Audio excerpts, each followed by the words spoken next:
Hey everyone, welcome back to the channel. In today's tutorial, I'm going to show you how you can quickly and easily create stunning screen mockups using the Artboard Studio Mockups plugin right inside Figma.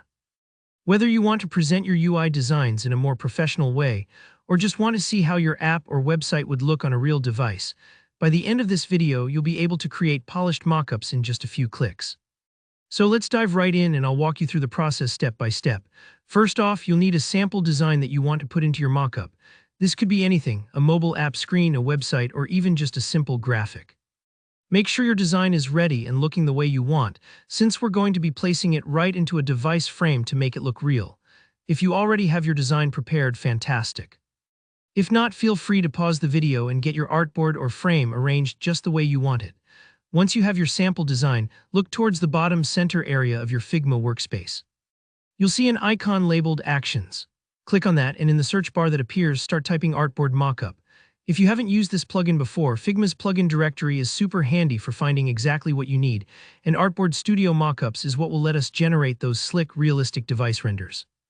Now, if you're using the Artboard Studio Mockups plugin for the first time, it will prompt you to log in. Don't worry, this is completely normal, just follow the login steps. The plugin needs permission to access some resources and keep your mockups organized.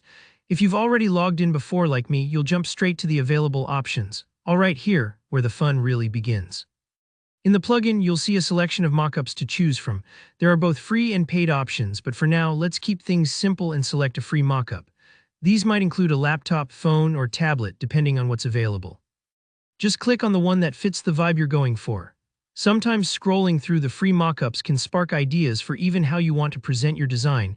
Don't hesitate to click around for a moment. After you've picked your mockup template, it's time to insert your design into the frame. You should see an option, usually a placeholder or a space in the mockup, where you can drag and drop your Figma frame or artboard. Make sure you're selecting the right area to drop it onto. If your design doesn't immediately look right, you can adjust its size or placement until it fits perfectly within the mockup device. This part might take a few moments, especially if you want to make your mockup look just right, but don't rush. Think of it as framing a picture before hanging it up. It's worth spending a few extra seconds to get it centered and looking sharp. With your design in place, the last step is to render the mockup.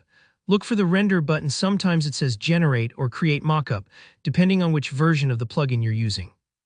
There's usually a prompt to select the frame you just worked on. Go ahead and select it and then let the plugin do its magic. Rendering processes can take a little time, depending on your internet connection and the complexity of your design, so just be patient. Once it's done, you'll have a beautifully rendered mockup, ready to show off to clients, teammates, or on social media. And that's it. See how easy it is to give your designs that professional, real-world edge with Artboard Studio Mockups in Figma. If you found this tutorial helpful, please give the video a thumbs up. And if you have any questions or want to share how you use mockups in your workflow, leave a comment down below. I love hearing from you. Don't forget to subscribe for more tips and tutorials just like this one. Thanks for watching, and I'll see you in the next video.